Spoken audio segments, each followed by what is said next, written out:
Maklumat Kapolri menjamin keamanan dan keselamatan kepada masyarakat selama pelaksanaan libur Natal dan Tahun Baru Nataru 2021. Jajaran kepolisian dan TNI di daerah menyatakan kesiapan untuk menjalankan maklumat Kapolri tersebut. Jika ada yang kedapatan melanggar kepatuhan penerapan protokol kesehatan, petugas tidak ragu lagi melakukan tindakan tegas sesuai peraturan perundang-undangan.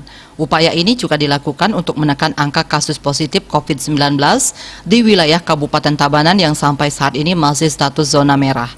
Disampaikan Kapolres Tabanan, ada 4 poin yang ditegaskan dalam maklumat Kapolri nomor 4 bulan Desember 2020.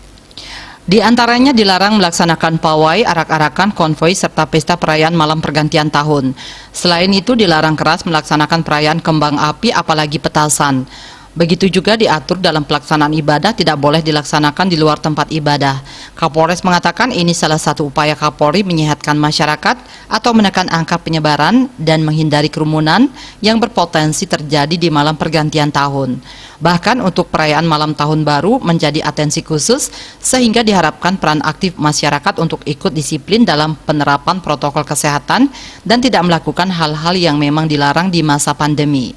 Masyarakat juga bisa melaporkan pada petugas jika melihat ada kegiatan atau event yang melibatkan banyak orang, misalnya saja ada pesta, petasan, dan kembang api.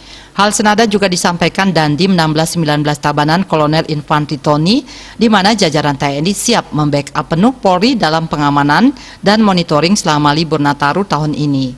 Bahkan pihaknya bersama Polri, Satpol PP, Dinas Perhubungan telah membentuk Satgas Import Kerumunan yang bertugas memantau dan mengawasi fasilitas umum, utamanya objek wisata selama masa libur sejak 24 Desember 2020 hingga 4 Januari 2021.